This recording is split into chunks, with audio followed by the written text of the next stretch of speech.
हरि भक्तन की, वृंदावन धाम की, सतगुरुदेव भगवान की। भास्कर जी गुजरात से। राधे राधे। राधे राधे महाराज जी।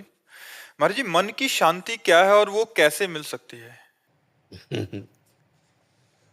वहीं हम बैठे हैं, बिल्कुल जहां आपने प्रश्न किया है वही प्रसंग खुला है। 24 घंटे भगवान के भजन में रहिए तो आपके सारे मनोरथ पूर्ण हो जाएंगे और मन शांत हो जाएगा। मानो आपने प्रश्न जो किया वो पहले ही उत्तर लिखा हुआ है इसमें। कह रहे हैं 24 घंटे आप भगवान का नाम जप कीजिए, 24 घंटे का अभ्यास बनाइए। आपको जो चाहिए संसार से लेकर भगवान तक सब कुछ प्राप्त हो जाएगा। तो उत्तर जब ये दिया तो उन्होंने कहा मेरा मन नहीं लगता, भजन में मन नहीं लगता। मान लो आपने उपाय तो बताया कि 24 घंटे यदि भगवान का नाम जप किया जाए तो जो कुछ चाहोगे वो प्राप्त हो जाएगा। पक्का है, ये तो पक्का है। शिखा शर्मा जी का प्रश्न है कि मैं नाम जप करना चाहती हूँ पर मन बार बार परास कर देता है। हाँ तो सुनो ना, उन्होंने कहा कि मेरा मन नहीं लगता, उत्तरकर्ता से कहा मेरा मन नहीं लगता भजन में। तो उन्होंने कहा मैंने मन लगने की बात तो नहीं कही, मैंने भजन करने की बात कही। मन लगे या न लगे हमको भजन करना है, और भजन करते करते मन लगता है ऐसा थोड़ी। मन तो सिद्ध हो का पवित्र मन जब हो जाता है तब वो भगवान में लगता है। तो हमको केवल भजन करना है। केवल हम तुम्हें ये कह रहे हैं कि नाम जप करो, नाम जप करो, मन लगे न लगे, भाव बने न बने, सब काम पूरे हो जाएंगे। भगवान के अस्तित्व में हमें संशय नहीं होना चाहिए, भगवान के नाम में हमें संशय नहीं होना चाहिए। अगर बातचीत करो तो भगवान के विषय की बातचीत करो। भगवान में निरंतर चित्त जोड़ने से ही सब पाप नष्ट हो जाते हैं, और पापों का फल ही दुख होता है, तो दुख भी नष्ट हो जाता है। बड़ा आनंद रहता है। वो आनंद वाणी से वर्णन नहीं हो सकता जो हृदय में रहता है। मीरा जी कहती गिरधर में कितना सुख देते जाने मोरी छाती। वो तो मेरा हृदय जानता है कि भगवान मुझे कितना सुख देते हैं। अगर नाम जप में चूक तुम करते रहोगे क्या रे, तो काम नहीं बनेगा। अन्यथा कोई भी कार्य ऐसा नहीं है जो हमारा भगवान नाम से पूर्ण न हो सके। देहि सौभाग्य मारोग्यम देहि में परमम सुखम। परम सौभाग्य और शरीर का स्वस्थ रहना और परम सुख, ये सब नाम देने की सामर्थ्य रखता है। अगर आप नाम जप कर तो कह दो आपका शरीर स्वस्थ रही है। जैसे ये हो कि मारोग्यम, तो आपका शरीर स्वस्थ नहीं है, आप दूसरों को नाम का उपदेश करके स्वस्थ करना चाहते हो, लेकिन आपका शरीर स्वस्थ नहीं, तो हम अस्वस्थ नहीं है, हम अस्वस्थ नहीं है। ये शरीर भले अस्वस्थ हो, हम बिल्कुल स्वस्थ है और बहुत आनंद में हम रहते हैं। आपको ऐसा लगता है हम दुखी आदमी है? हम दुखी आदमी थोड़ी, हमें लगता है हम बहुत बड़े सुखी आदमी हैं। तो हमको भगवान ने जो दिया वो नाम से दिया। देहि सौभाग्यम, नाम हमको क्या देता है? हमारा सौभाग्य बढ़ा देता है। गोस्वामी तुलसीदास जी के चरणों में जब अकबर बादशाह ने ताज उतार के रखा तो आंसू आ गए। लोगों ने प्रश्न किया कि बादशाह प्रणाम कर रहा है इसलिए आनंद अश्रु आ गए निजी जनों ने। तो उनका नहीं, तुलसी जब राम का नहीं था तो मांगे टुकड़ा नहीं मिलता था, और जिसके दरवाजे पे जाते थे तो कहते थे अभागी है, ये अगर ज्यादा देर दरवाजे पे रहेगा तो कुछ अमंगल हो जाएगा, जन्मते ही माँ को खा गया। ऐसे ऐसे लोग कटु वचन। और आज राम का हूं तो बादशाह ताज उतार के चरणों पे रखता है। जब तुलसी राम का नहीं था तो मांगे कौर नहीं मिलता था।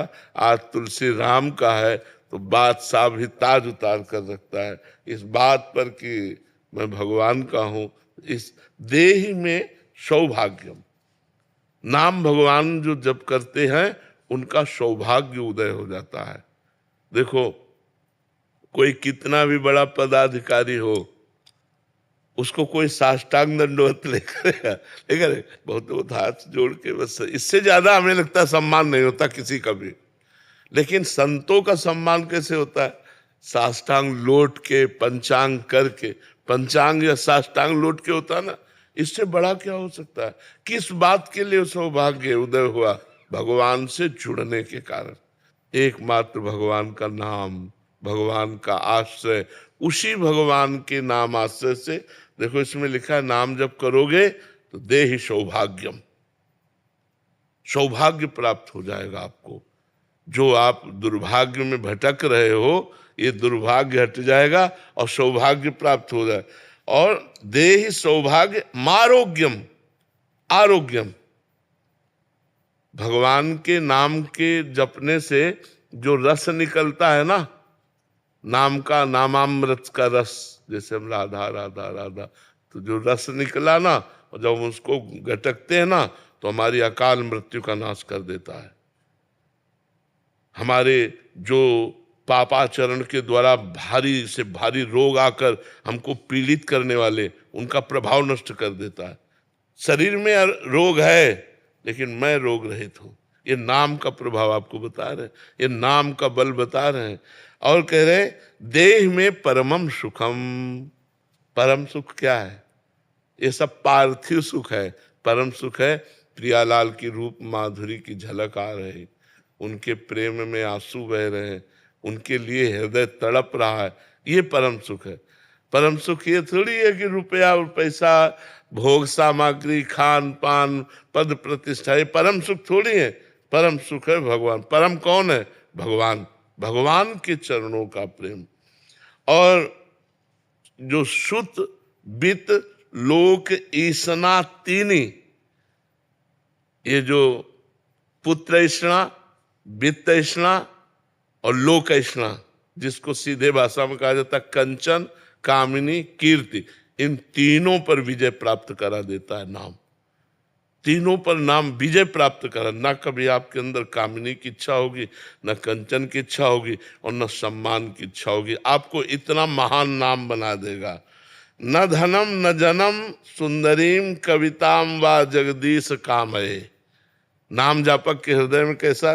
ना मुझे धन चाहिए, न जन चाहिए, न सुंदरी चाहिए, न विशेष प्रकार की सब महिमा। हे जगदीश, मम जन्मन जन्मनीश्वरे भवताद भक्ति रहे तुकी त्वयि। बस जन्म जन्मांतर में मुझे आपकी अहेतुकी भक्ति, प्रेम लक्षणा भक्ति प्राप्त हो जाए। तो ये जो निरंतर नाम जप करते हैं, उनकी समस्त कामनाएं पूर्ण हो जाती हैं, उनका सौभाग्य उदय हो जाता है और वो भगवान को प्राप्त हो जाते हैं। क्या प्रश्न था कि मेरा मन नहीं लगता?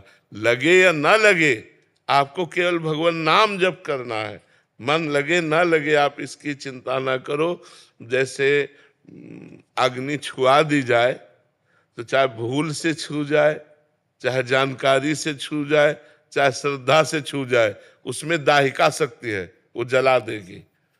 ऐसे ही नाम में सर्व पाप नाशक शक्ति है, सर्व सुख प्रदान करने वाली शक्ति है। तो आप राधा राधा राधा भाव बने न बने, नाम में मन लगे न लगे, हमको जपना है। जपने से परम कल्याण हो जाएगा। जी शशि जी। राधा राधा। राधे राधे महाराज जी। महाराज जी, मैं ये जानना चाहती हूँ कि सेवा और नाम जप में किसका महत्व ज्यादा है? दोनों।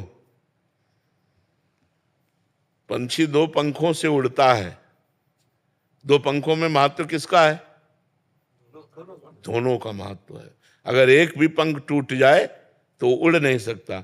ऐसे परमार्थ की साधना सेवा और सुमिरन से होती है।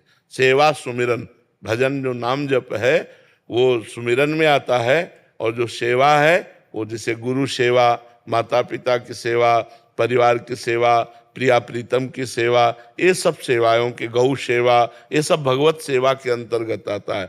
हम भगवत भावना से सेवा भी करें और नाम जप भी करें। अगर हम केवल नाम जप करते हैं तो सेवा नहीं करेंगे तो हमारे कर्तव्य का विरोध। माता पिता बूढ़े हैं, अब उनको हमें पानी देना, हम कह रहे हमने बैठ के नाम जप कर, नहीं, नाम जप करते हुए पानी दो, जाके नाम जप करते हुए उनके कपड़े धो, नाम जप करते हुए अपने सास ससुर की सेवा करो, नाम जप करते हुए अपने पति की सेवा करो, नाम जप करते हुए अपने पुत्र की सेवा करो।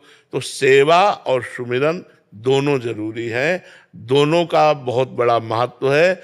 बिना सेवा के सुमिरन अधूरा और बिना सुमिरन के सेवा अधूरी। इसलिए गुरु सेवा, संत सेवा, भगवत सेवा, माता पिता की सेवा, परिवार की सेवा, ये सब जगह कहा जाता है सेवा करो, साधु सेवा करो, क्योंकि उससे सुमिरन में हमारी बढ़ोतरी होगी और जो सुमिरन कर रहे हैं उससे भगवान की प्राप्ति हो जाएगी।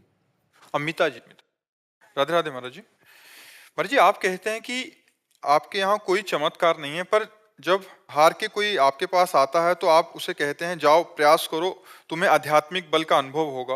बाबा, आपके दरबार की, तेरे दरबार की आली नराली, वो आपने हमारे पास जो कुछ है वो राधा नाम है और राधा किशोरी के चरणार बिंद है। उन्हीं के बल से कहते हैं आप नाम जप करो, आपका परम मंगल होगा, कि आपकी हर समस्या का समाधान हो जाएगा। आप नाम जप करो, धैर्य पूर्वक धीरे धीरे चलो, लॉन्ग टाइम तक नाम जप करो। ये नहीं कि 2-4 माला किए छोड़ दिए, हर समस्या का समाधान हो जाएगा, भगवान की प्राप्ति हो जाएगी। इससे बढ़कर और क्या है। कोई भी देखो, जैसे शरीर में दुख है हमारे, लेकिन उसकी व्यथा नहीं है, हमें परेशानियां हैं, बहुत परेशानी है। जब किडनी फेल है दोनों तो कितनी परेशानी हो सकती है, लेकिन व्यथा नहीं है, हम परेशान नहीं है। ये भगवान के नाम का चमत्कार, भगवान के नाम की महिमा, कि हमें परेशानी होते हुए भी परेशानी नहीं है। मरना है उसका डर नहीं है, कोई विपत्ति नहीं है, चाहे जितनी बड़ी विपत्ति हो, कोई विपत्ति नहीं है। ये चीजों में तो आप लोग परेशान रहते हैं ना, शरीर की विपत्ति, समाज की विपत्ति, धन की आवश्यकता, कल क्या होगा इसकी चिंता, इस सब से मुक्त करने के लिए राधा नाम है। अगर आप भगवान का नाम जप करें, अच्छा, आप लोग जो प्रभावित हो रहे हैं वो अंदर से आप जानते हैं सत्य क्या है और असत्य क्या है, पाखंड क्या है और सत्य भक्ति क्या है। आप ना जानते हो तो भी आप जानते हैं, क्योंकि भगवान के अंश है। तो आपको कहीं ना कहीं आप बैठ करके आत्म शांति मिलती है, आत्मविश्वास जागृत होता है। यही चमत्कार है हमारी श्री जी का, कि सबके हृदयों को आह्लाद प्रदान कर रहे हैं। पैसे से या नाना प्रकार की वस्तुओं से आह्लाद नहीं होता, थोड़ी देर के लिए सुख होता है, फिर दुख में बदल जाता है। लेकिन ये जो आनंद होता है ये भागवतिक है, तत्काल उसका प्रभाव पड़ता है आनंद का, कि जीव जो है दुख से, विपत्ति से उबरने के लिए भगवान का आश्रय ले लेता है, गंदी बातें छोड़ देता है। उस आनंद का प्रभाव देखो कि हमारे हजारों भाई लोग हैं ऐसे जो शराब छोड़ दिए, मांस छोड़ दिए, गंदी बातें छोड़ दिए, तिलक लगाने लगे, कंठी बांध लिए, अच्छे आचरण करने लगे। जो गंदे आचरणों में थे वो अच्छे आचरणों में आ गए। अब आप इसी को चमत्कार समझ सकते हैं, इसी को परिवर्तन समझ सकते हैं। और सबसे बड़ी बात होती है किसी जीव की बुद्धि को बदल देना, सबसे बड़ा चमत्कार होता है किसी जीव की बुद्धि को बदल देना। तो हमारी श्री जी सबसे बड़ा चमत्कार कर रहे कि बिगड़ैल जितनी बुद्धि है उन सबको सुधार रही है। यही चमत्कार है वृंदावन का, वृंदावन राधा के कुंज का, कि अगर आप सुन लिए तो सुधरोगे जरूर। बहुत सारे डरते हैं कि या तो सुनना नहीं या तो सुनना नहीं, कि हमें प्रेमानंद की बात बंद कर दो, सुनना। अगर सुन लिए तो तुम्हें शराब छोड़ना पड़ेगा, मांस छोड़ना पड़ेगा, गंदी बातें छोड़ने पड़ेंगे, अच्छे मार्ग में आना पड़ेगा, नहीं तो तुम्हारे जलन पैदा हो जाएगी, हृदय जलने लगेगा और आप सुधरने लगोगे। यही बात हमारी श्री जी की है। राम जी, राधे राधे महाराज जी। महाराज जी, स्वामी सुंदरदास जी महाराज जी की वाणी में कहा गया है कि देहधारी से प्रीत ना कोई, सो अवतार कहाया, वे हम दोनों भाई भाई एको जननी जाया। महाराज जी, प्रभु संत वाणी जी में कह रहे हैं कि देहधारी जो अवतार आदि सभी को और हम सभी को एक एक कहा गया है। एक जननी यानी माया से उत्पन्न है, तो माया से प्रीत करना यानी अवतार का भजन करने से क्या माया का भजन होगा, और माया के भजन से कल्याण नहीं होता, संत कहते हैं।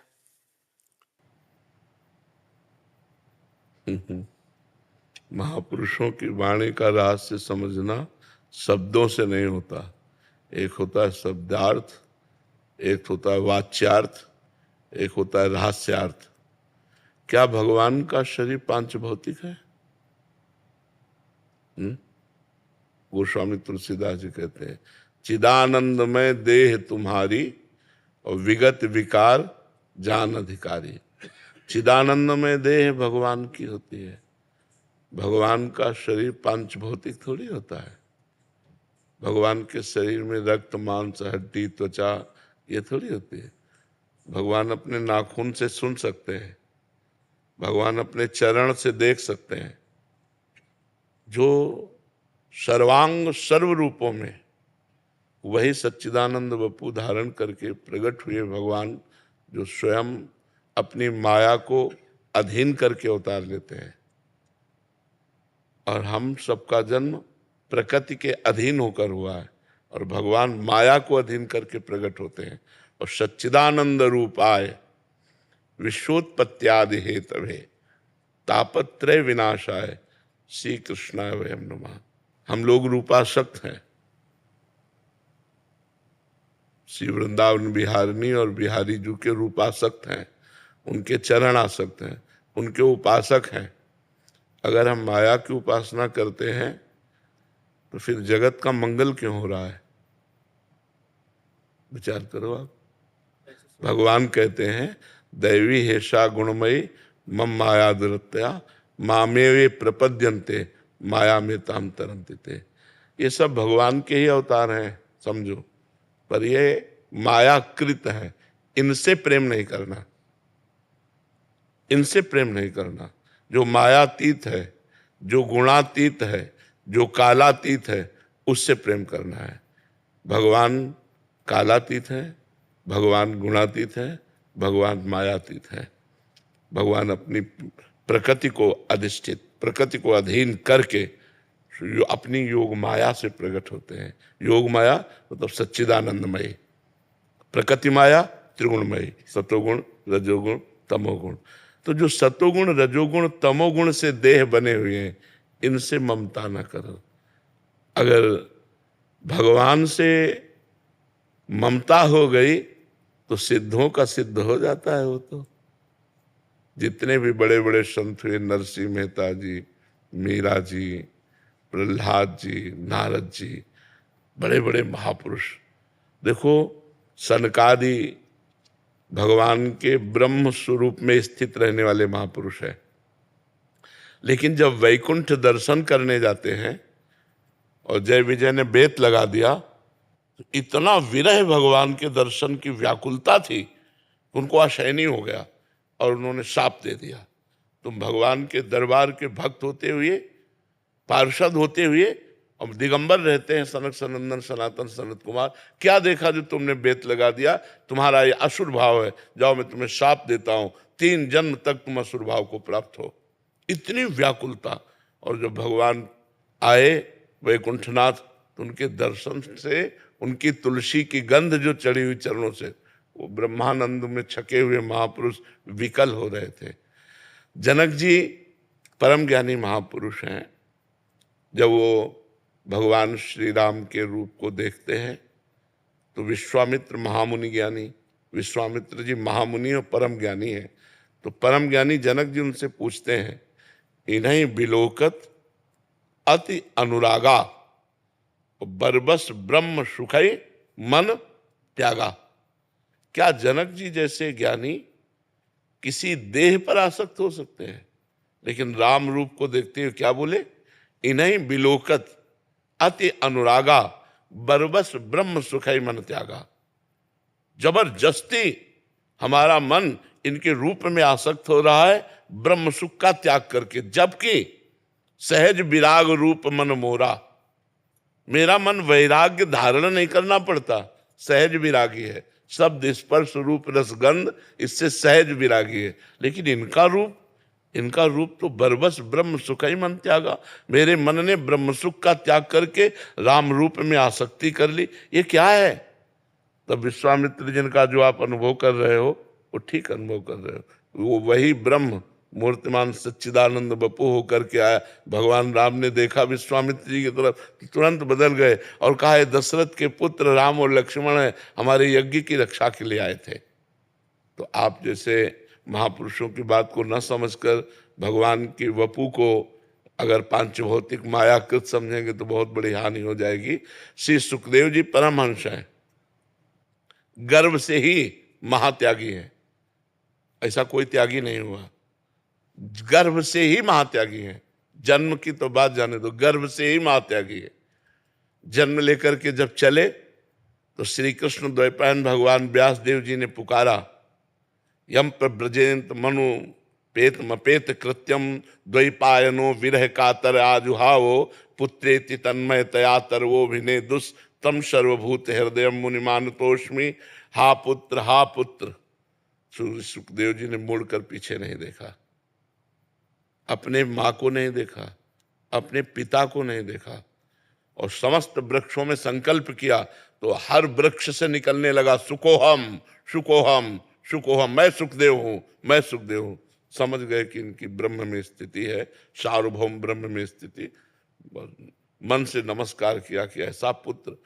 और वही सुखदेव जी, उन्हीं भगवान व्यास देव जी के शिष्य के द्वारा गाया हुआ एक श्लोक जब सुना, बरहा पीडम नटवर बपु कर्णयोः कर्णिकारम बिभ्रदवासः कनक कपिसम वैजयंतीं च मालाम रंध्रान वेणोरधर सुधया पूरयन गोप वृंदै वृंदारण्यम स्वपद रमणम प्राविशद गीत कीर्ति। कनेर के फूल लगाए हुए हैं, मोर पक्ष धारण किए हुए हैं, सुंदर चित्रकारी की गई धातुओं से, नवीन नवीन कोपल, जो वृक्षों के पत्ते नवीन पत्ते वो जगह जगह लगाए गए हैं। नटवर वेश वपु धारण किए, अधरों में बंसी विराजमान है, साथ में सखागण उनकी जय जयकार करते चल रहे। जब ये रूप सुना तो आसक्ति पैदा हो गई। कहा और सुनो, तो बोले और तो हमारे गुरुदेव के पास है। तो 18,000 श्लोक कंठस्थ किए और मुख्य प्रवक्ता भागवत के, प्रथम प्रवक्ता भागवत के श्री सुखदेव जी महाराज हुए और श्री कृष्ण आसक्त हो गए। मधुसूदन सरस्वती जी निराकार ब्रह्म की उपासना में दृढ़ थे, वो नहीं मानते थे साकार रूप को। भक्तों ने भगवान से प्रार्थना की कि इतना बड़ा महापुरुष ऐसा बोलेगा तो भक्तों के हृदय में बड़ी चोट पहुंचेगी। तो देखा उनका दृश्य बदल गया, देखा यमुना का पावन तट, ललित त्रिभंगी मुरली धारण किए हुए, बंसी बजाते हुए धीरे धीरे गज की चाल से चल रहे हैं। भूल गए सब ब्रह्मानंद। बंसी विभूषित करा नवनीर दाभात पीतांबरा दरुण बिंब फलाधरोष्ठात पूर्णेन्दु सुंदर मुखा दरविंद नेत्रात कृष्णात परम किमपि तत्व महम न जाने। कृष्ण से भी कोई परम तत्व है ऐसा मैंने, भूल गए ब्रह्मानंद।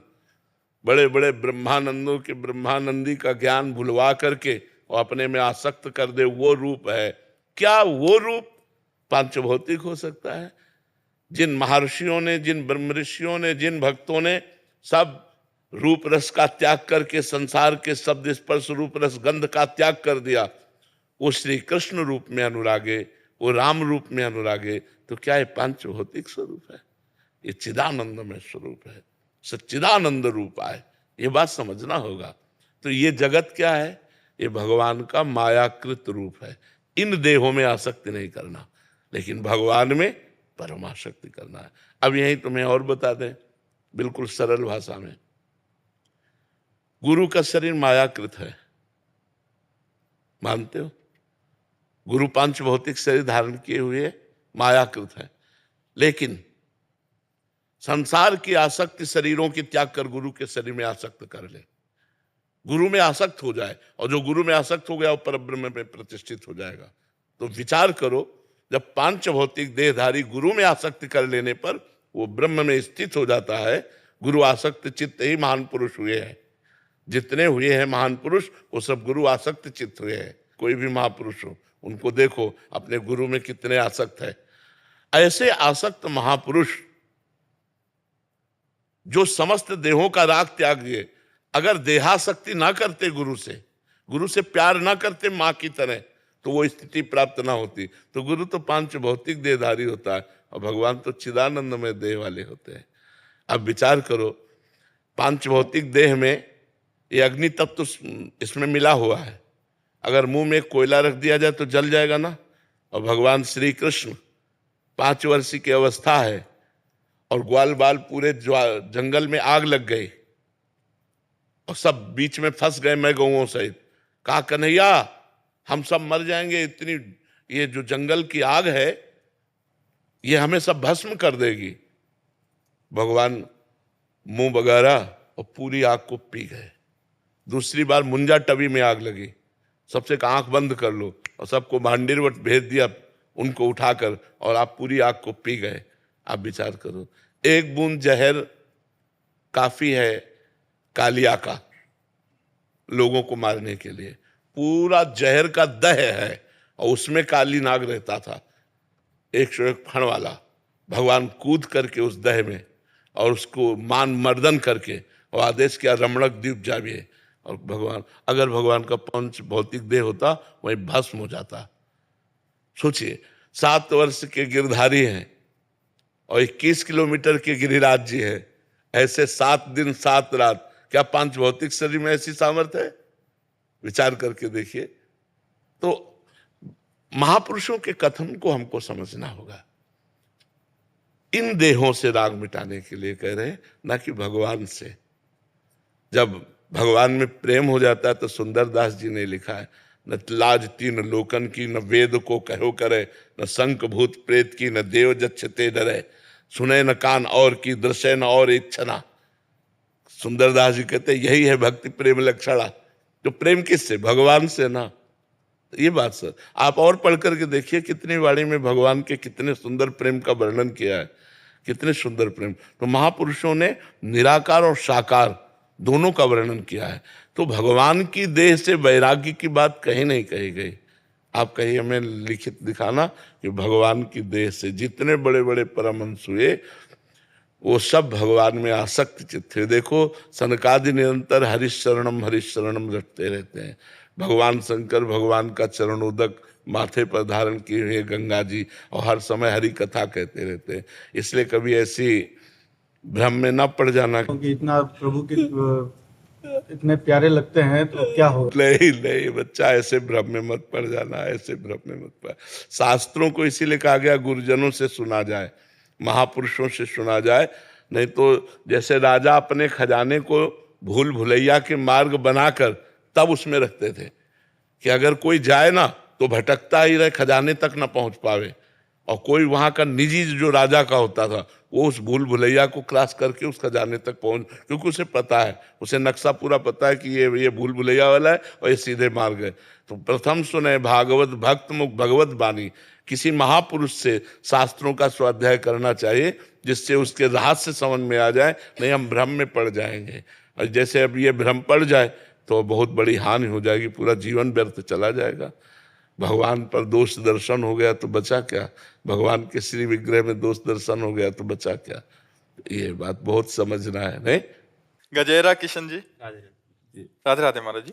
महाराज जी, श्री मलूक पीठाधीश्वर श्री राजेंद्र दास जी महाराज श्री, जब आपने प्रार्थना किया कि विनय पत्रिका का राम नाम के कोई 2 पद थे उनको सुनाने के, उसमें आपने कहा कि इन 2 पंक्तियों की आपको बहुत आवश्यकता है। महाराज जी वो आवश्यकता आपने एक बार बोला था कि हमें बहुत आवश्यकता है उसकी, वो 2 पंक्तियां कृपा नाम से। हाँ, वो क्या है कि जैसे अपने को जो चीज बहुत स्वादिष्ट लगती है ना उसे बार बार खाने की इच्छा होती है, और अगर कहीं अच्छा बनाने वाला मिल जाए तो लगता है आप वही चीज बनाओ, क्योंकि मुझे बहुत अच्छा लगता है। तो जैसे मुझे नाम गुरु कृपा से भगवत कृपा से नाम प्रिय है, तो उसमें पद में था कि राम जी से भी बढ़कर के जिसे राम नाम प्यारा है, राम जी से भी बढ़कर। तो वो संत महापुरुष उसकी और भावना में घुसकर व्याख्या करते हैं तो और सुनने में सुख मिलता है। अब जैसे फिर कोई संत मिले तो फिर हम वही रखेंगे कि आप नाम की बात बता दो। तो ऐसा नहीं है कि जैसे नारद जी को जब श्री महाराज निमि ने प्रश्न किया तो उनका आज आपने हमारे भगवान नारायण की स्मृति करा दी। अब जरा इस शब्द को समझिए, क्या हर समय भगवान से विमुख हैं? क्या हर समय भगवान में स्थित है, लेकिन नवम नवम भगवान की चर्चा, भगवान की स्मृति नवम नवम कि और सुनाए कोई, और सुनाए कोई, और सुनाए भगवान के नाम की महिमा। तो उस भाव से उस बात की सुनने का क्रम यही है, सीधा सीधा मिलेगा। वो सीधा महत्व क्या है? आपने बोला था सुनने का क्रम यही है। हाँ, सुनने का क्रम का मतलब जैसे हम आप बैठे हैं, अगर आप हमारे सामने कुर्सी में बैठे हो और फिर हम बोल रहे हो, वो क्रम नहीं है। तभी नीचे उतर करके बैठे थे कि सुनने का क्रम यही है कि वक्ता की दृष्टि में दृष्टि हो और उनके चरणों में बैठ के सुना जाए, ये सुनने का क्रम है। जैसे 16 वर्ष के श्री सुखदेव जी हैं और 10,000 वर्ष के, लाखों वर्ष के महात्मा हैं, बड़े बड़े महात्मा हैं, सब नीचे बैठे हुए हैं और उनका एक बालू का सिंहासन आसन बनाया गया, उस पर वो विराजमान है। तो सुनने का क्रम यही है कि जो महापुरुष बोले उसके नीचे बैठ करके उस पर दृष्टि मिला के और फिर सुना जाए। जैसे चातक जो है, एक भी बूंद गिरा तो सीधे मुंह पे लेता है, ऐसे जो चातक श्रोता होता है, एक भी शब्द निकला कान से लेके हृदय में बैठा लिया, ओ ये बात, ये बात, ये बात, और फिर उसका मनन किया और उसको स्थापित कर लिया अपने हृदय में। अब वो पूरे जन्म भर के लिए बात स्थापित हो गई, मनन करके, समझ करके। समझ गए ना जी? कृष्णपाल जी, share Shri Harivansh Maharaj ji.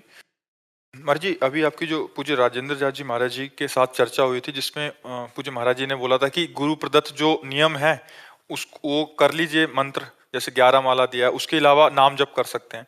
But अभी क्या साधकों को, जैसे इनको ही वो है संशय है कि महाराज जी पहले तो 11 माला से ज्यादा भी कर लेते थे, 20 कर लेते थे, अभी ऐसा मन में हो गया कि गुरु प्रदत्त 11 माला ही करनी है, उसके अलावा वहाँ संतों की बात को समझना चाहिए। जैसे नाम की महिमा चल रही है, हमारा नाम प्रेम अधिक है। उन्होंने देखो प्रसंग भी कहा था कि एक संत थे जो राम राम राम राम जपते थे, और 1 अरब नाम उन्होंने जपा भगवान का, तो भगवान का साक्षात्कार हो गया। इतना मतलब रात दिन, पर उन्होंने गुरु नहीं बनाया था। तो सब संतों ने उनसे कहा कि आपने गुरु नहीं बनाया, निगुड़ा हो, भले आप भगवत, लेकिन संत समाज में तो गुरु। तो उस समय जिन महापुरुष का प्रकाश था उनकी शरण में गए, तो वो निम्बार्क संप्रदाय के थे, तो उन्होंने उनको मंत्र दिया। अब गोपाल मंत्र बड़ा मंत्र, अब 10वें वर्ष का अभ्यास, राम राम राम राम राम राम राम राम राम।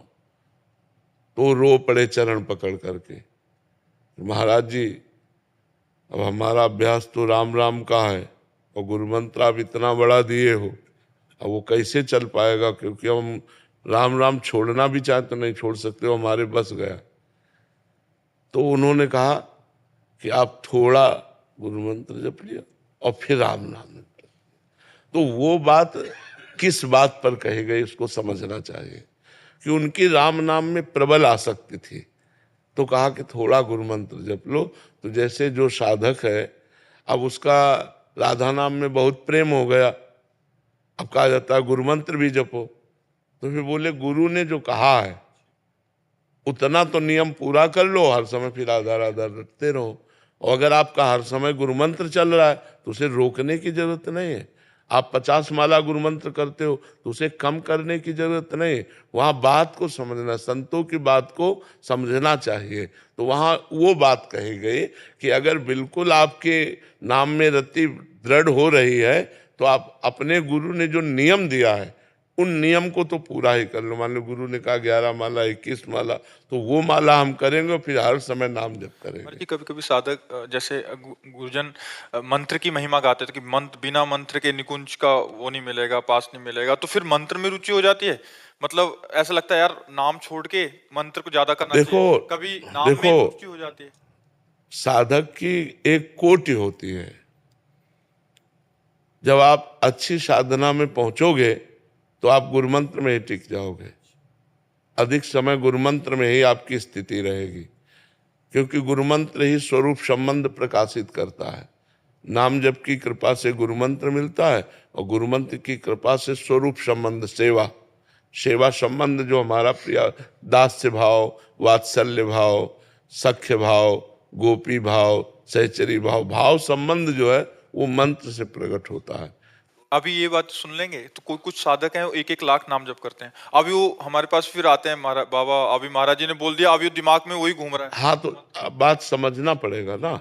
अगर मंत्र में बिल्कुल तुम्हारी रुचि नहीं है और नाम में रुचि है, तो आप 11 माला मंत्र कर लीजिए, निरंतर नाम कीजिए। बात और बराबर अगर रहेगी। हाँ बिल्कुल बात वैसे ही बनेगी। और अगर आपको रुचि हो रही तो फिर गुरु आज्ञा का पालन करके निरंतर मंत्र में चलो। अपवित्र दशा में केवल नाम जप करो और पवित्र दशा में गुरु मंत्र जप करो, आपका कल्याण हो। उसमें ना फिर क्या होता है महाराज जी, नाम को छोड़ के मंत्र में गए, अब मंत्र में कुछ दिन बाद दिन नहीं लगा, फिर ना इधर के रहे ना उधर के हाँ रहे, नहीं, ऐसे हो ऐसा रहा है नहीं, महाराज। ऐसा नहीं। और फिर बाद में आते हैं कि पहले तो नाम तो 50,000 हो जाता था, अभी मंत्र को प्रयास किया बट मंत्र अभी 15 या हाँ 20 माला से हो बस नहीं पाता। 15-20 माला कर लो और वह निरंतर नाम जप करो। हाँ, उसी से मंगल हो जाएगा। विजेता जी दिल्ली से। शेरवंश महाराज जी, गुरुदेव भगवान, इस मृत्यु लोक में आने के बाद जिन जिन से हमारा रिश्ता बनता है, जो दुख या सुख प्राप्त होता है, उन आत्माओं द्वारा वो क्या पुनर्जन्म का रिश्ता या पूर्व जन्म का रिश्ता होता है? पूर्वजन्म का प्रारब्ध कर्म होता है। जहां हमारा जैसा कर्म है वो आकर के सुख या दुख हमको देगा। अब जैसे कर्म बिगड़ा हुआ है तो रूप में तो आएगा, लेकिन पूरे जीवन आपको क्लेश देता रहेगा। वो ऐसे आचरण करेगा कि आपको क्लेश होगा, वो आपको मारेगा, आपको गाली देगा, आपकी संपत्ति का नाश करेगा। आया पुत्र रूप में ही है, लेकिन हमारा कर्म है जो हमको दुख देने आया है, तो पुत्र रूप में आया है। ऐसे ही सुख रूप में आया है, विनम्रता, बड़ा प्यार, पूरे जीवन भर ऐसे आचरण जिससे देख देख करके सुख हो, वो कर्म। को न काहू के सुख दुख कर दाता, निज कृत कर्म भोग सुन भ्राता। हे भाई, कोई किसी को सुख दुख नहीं देता, अपना कर्म ही सुख दुख देता है। वही उनके दिमाग में सवार होकर ऐसा बोलेगा, हमें सुख होगा, वही ऐसा बोलेगा, हमें दुख होगा। हमारा कर्म ही हमको सुख दुख देता है। तो इसलिए हमें ये जन्म जो है राग रहित होकर के, ममता रहित होकर के, सारा ममता सारा अनुराग भगवान के चरणों में समर्पित कर दें और नाम जप करें और सबसे अच्छा व्यवहार करें। अपने पराये का भेद न रखें। सब में भगवान विराजमान है। ये अपने पराये छोटे छोटे घरों में अपने को बांट ले, ये सब अज्ञान की बातें हैं। भगवान ने मेरा व्यवहार सबके साथ अच्छा होता, लेकिन प्यार और इज्जत के लिए हमेशा तरसती हूँ। मेरा व्यवहार तो सबके लिए अच्छा होता है, बट सामने से प्यार और इज्जत के लिए मैं हमेशा तरसती रहती हूँ। नहीं, इसकी जरूरत नहीं है। दुखी हो जाओगी, परमार्थ में नहीं चल पाओगी। तुम्हें कोई प्यार दे संसार में, तुम्हें कोई सम्मान दे संसार में, ऐसी आकांक्षा रखना बिल्कुल गलत आकांक्षा है। ये घोर विष की पान करने की वृत्ति है। सम्मानम कल्याति घोर गरलम नीचापमानम सुधा। मैं तुम्हारे साथ अच्छा करूंगा और तुम हमारे साथ अगर गलत करोगे तो भी मैं तुम्हारे साथ अच्छा करूंगा। मैं आकांक्षा नहीं रखता कि आप मुझे सम्मान दें या हमें वाहवाही करें, इसलिए मैं नहीं करता। मैं आपके साथ अच्छा व्यवहार इसलिए करता हूँ कि मेरे भगवान आपके हृदय में वास करते हैं। अगर आप सम्मान, इज्जत का मतलब सम्मान ही होता है। अगर आप सम्मान चाहती हैं, आप उधर से अनुकूल बात चाहती हैं, वो आपके अनुकूल चले, वो आपको सम्मान दे, तो ये मायाकृत बात है। इसमें आपको दुख होगा, जलन होगी, आप अच्छा करना भी छोड़ देंगे। अच्छा करके दूसरे से सम्मान चाहना, दूसरे से अनुकूलता चाहना, यह अज्ञान की बात है, परमार्थ की बात नहीं। परमार्थ की बात यह है कि अच्छा करके यदि सामने वाला बुरा हमारे साथ व्यवहार करता है तो भी हम अच्छा करेंगे, क्योंकि हम उसके लिए नहीं कर रहे, हम भगवान के लिए कर रहे हैं। वो व्यक्ति अपने स्वभाव से हमें गाली दे रहा है, लेकिन अगर अवसर आया तो सबसे पहले हम दौड़कर उसका सहयोग करेंगे, ऐसी भावना होनी चाहिए। ये परमार्थ है। स्वार्थ और परमार्थ में अंतर होता है। आपकी जो बात है वो स्वार्थ युक्त है। आप स्वार्थ रखते हैं कि हम इसको पानी पिलाया तो धन्यवाद हमें बोले, ये बात ठीक नहीं है, ये स्वार्थ युक्त है। परमार्थ ऐसा आदेश नहीं करता। परमार्थ आदेश करता है नेकी कर दरिया में डाल। अच्छा किया और परमात्मा के लिए समर्पित कर दिया, तुम हमारे साथ उसके बदले में क्या व्यवहार करते हो हमें उससे कोई मतलब नहीं है। अगर आप परमार्थ में चलना चाहती है तो इस बात को स्वीकार करें, क्योंकि दुखों का नाश करने वाला परमार्थ ही अध्यात्म ही है। स्वार्थ में तो दुख ही दुख है। ये पक्की बात समझ लीजिए कि जिसको आप सहयोग करेंगी, अधिक से अधिक जिसको आप प्यार देंगी, सम्मान देंगी, दुलार करेंगी, वही ऐसा आचरण करेगा कि आपका हृदय जलेगा। अगर आप सम्मान और इज्जत चाहती हैं तो परमार्थ पे फिर चलना बड़ा कठिन हो जाएगा, क्योंकि संसार प्रतिकूल व्यवहार करता है। हमको हंस के प्रतिकूलता को टाल करके आगे बढ़ना है। अगर हम इसी अनुकूलता प्रतिकूलता में स्थित रहे तो क्षमता को कैसे प्राप्त होंगे, कैसे भगवान के चरणों तक हम पहुंचेंगे। ये मार्ग बड़ा चढ़ने वाला है, ऊर्ध्वगामी मार्ग है। ये मार्ग ऊर्ध्व है, ये अधो मार्ग है। तो अधो मार्ग की तरफ मत चलो, ऊर्ध्व मार्ग, स्वार्थ की तरफ मत चलो, परमार्थ की तरफ चलो। गुलशन जी महाराष्ट्र से। जय जय श्री राधे। श्री हरिवंश महाराज जी, आपके चरणों में कोटि कोटि प्रणाम। गुरुदेव, आप जी कहते हैं कि किसी पर दोष दर्शन मत करो, खासकर किसी वैष्णव भगवान पर तो बिल्कुल भी दोष दर्शन मत करो। ये जानकर भी दोष दर्शन स्वतः ही हो जाता है महाराज जी। ये हमारे अंदर एक कमी है जो हम छिद्रान्वेषण करते हैं। छिद्रान्वेषण माने दूसरों के दोषों का दर्शन नहीं करना है। क्यों नहीं करना? जब वो गंदा आदमी है तो परमात्मा भी अंदर विराजमान है, ये क्यों नहीं देखा? क्रियाएं जो हो रही है, जैसे कठपुतली नाच रही है तो अज्ञानी जीव कठपुतली को बुरा भला कहेगा, लेकिन जो विवेकी पुरुष है, जानने वाला है, वो कठपुतली को दोष नहीं देगा, उस नचाने वाले को, वाह यार क्या कलाकार है नचाने वाला।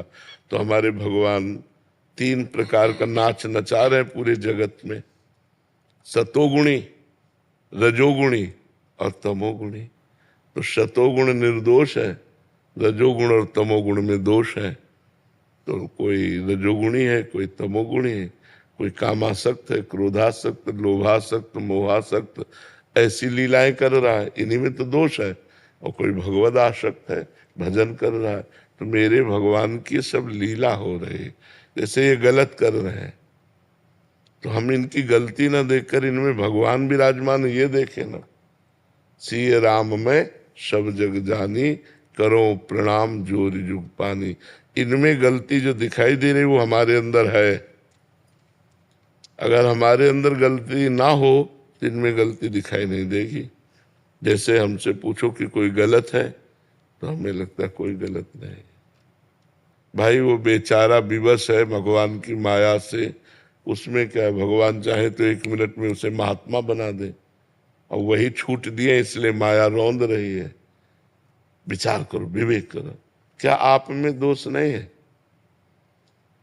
जब हम निर्दोष हो जाएंगे तो हमें कोई दोषी दिखाई नहीं देगा।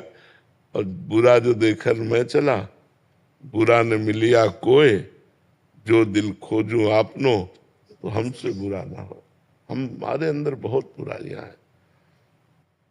तो तेरे भावे जो करे भलो बुरो संसार, नारायण तू बैठ के अपनो भवन बुहार। जो जैसा चल रहा है भगवान की माया से युक्त है। हमको अपने हृदय को निष्पाप करना है, अपने हृदय को निर्दोष करना है। अगर हम अपने हृदय को निर्दोष करना चाहते हैं तो दूसरों में दोष दृष्टि ना देखें। अगर हमें दोष दृष्टि दिखाई देती है तो तत्काल हम उसको प्रणाम करें। भगवान आप इसके भी हृदय में विराजमान हो। मेरे अंदर जो दोष दृष्टि देखने की प्रवृत्ति है नाथ, इसको नष्ट कर दो, आप बच जाओगे, आप आगे बढ़ जाओगे। अगर ऐसे ही दोष देखते रहिए तो ऐसा है तो ऐसा है, तो आप बहुत कूड़ा करकट अपने हृदय में एकत्रित कर लोगे और परमार्थ में नहीं चल पाओगे, पक्का नहीं चल पाओगे। ये पक्की बात समझ लो, जो हम दूसरों में दोष देखते हैं वो हमारे अंदर दोष होता है, और जब हम दूसरे को दोषी कहेंगे तो हमारे अंदर वो दोष बढ़ जाता है और हमको फिर भ्रष्ट कर देता है, नष्ट कर देता है। पक्की बात मान लो। इसलिए किसी के दोष दर्शन मत करो, किसी की निंदा मत करो। किसी के दोष कथन श्रवण करने से बहुत जल्दी अंतःकरण अपवित्र हो जाता है, पाप दूसरों का हमारे ऊपर आ जाता है। तो देखो पुण्य करना कितना कठिन और नष्ट होना एक क्षण में है। किए सुकृत बहु जन्म के क्षण में डारे खोए, भक्तन निंदा अति बुरी भूल करे जिनको। अगर किसी भक्ति की निंदा कर दी तुमने तो बहुत जन्मों के किए हुए पुण्य एक क्षण में सब मिट्टिया मेट हो गए और पाप की गठरी बांध कर नरक जाने की तैयारी हो गई। तो इतना बड़ा पाप हम क्यों करें? जो कर, जिसका जो मन हो कर रहा है, सब राधा राधा, पूरी सृष्टि है। हमको सुधर के चलना है, हमको अच्छा बनना है, हमको भगवान का भक्त बनना है, तो हमको सुधार करना है। हाँ, कोई पूछ ले हमसे कि हम कैसे चले भगवान के मार्ग में, हमें कोई कमियां हैं, तो बता देना चाहिए कि भाई मुझे जैसा लग रहा है कि आप ये नशा छोड़ो, आप ये गंदी बात छोड़ो, आप ये गंदा आचरण छोड़ो, तो आप भगवान की भक्ति कर सकते हो। वो निंदा नहीं होगी, डायरेक्ट उससे बात करना। लेकिन उसके पीछे बात करना कि आदमी ऐसा, वो निंदा हो जाएगी। तो परदोष दर्शन और निंदा मत करो, नहीं तो अपना परमार्थ चला जाएगा। समझ पा रहे हो आप? गुरुदेव भगवान, मन में दोष दर्शन हो जाता है, स्वतः हो जाता है। प्रणाम कर लिया करो, उसी मन से प्रणाम कर लिया करो कि सब में भगवान है, तो दोष नहीं लगेगा। जहाँ दोष दर्शन हो वहीं भगवत भाव से प्रणाम कर लिया, ठीक है ना? राधे राधे महाराज जी, यदि किसी व्यक्ति को अपनी कमजोरियां मालूम हो लेकिन वो उन्हें छोड़ नहीं पा रहा हो और कई बार परिस्थितियां ऐसी बन गई हो कि वो सही मार्ग पर टिक ही ना पा रहा हो, तो क्या करें महाराज जी? भगवान से प्रार्थना करो और नाम जप करो। आगे चलकर ऐसी बुरी स्थिति दे दी जाएगी कि होश ठिकाने हो जाएंगे आपके। अभी समय ठीक है, पुण्य चल रहा है, तो मनमानी आचरण करने के लिए मन विवश कर देता है। लेकिन जब कर्म फल आता है ना, तो सिर्फ त्राहिमाम निकलता है और भोगना पड़ता है ना। अगर पाप कर्म बन जाता है तो उसका प्रायश्चित कर लो, कहीं वो पाप कर्म संचित में जमा ना हो जाए, कहीं संचित से प्रारब्ध न बन जाए। अगर प्रारब्ध बन गया तो फिर काटना मुश्किल, फिर भोगना ही पड़ेगा। जैसे ये प्रारब्ध बन गया तो माँ के गर्भ से ही इस रोग का सृजन हो गया, पॉलिसिस्ट किडनी। ये वंशानुगत किडनी रोग होता है, माता पिता में जो रोग होता है वो पुत्र में भी आ जाता है। तो 30-35 की अवस्था में प्रकाशित हो गया और तब से लेकर अभी तक ये तो भगवान की शरण में है, इसलिए चल रहा है। तो हमें लगता है मनमानी मत करो, डरो, पाप कर्म से डरो, मन को डराओ कि अगर ऐसा पाप कर्म करोगे, कैंसर हो गया तो, किडनी फेल हो गई तो, नाना प्रकार के रोग हैं, कोई रोग हो गया तो डराओ मन को, गलती मत करो। नहीं, वो गलती जब दंड रूप बन करके आएगी तब नहीं मिटा सकते, फिर भोगना पड़ेगा, अवश्य अवश्य भोगना पड़ेगा। इसलिए हमें लगता है अभी मनमानी मत करो। तो ये काम एस, जो काम है यही हमसे ऐसा करवाता है। काम एश, क्रोध एश, रजोगुण समुद्भवा, ये रजोगुण से उत्पन्न हुआ काम क्रोध आदि ही हमसे ऐसे पाप कर्म कराते। हमको बचना चाहिए इन कर्मों से। ये बहुत भयानक कर्म जब अपना दंड देते हैं ना, तो भयानक फल देते हैं।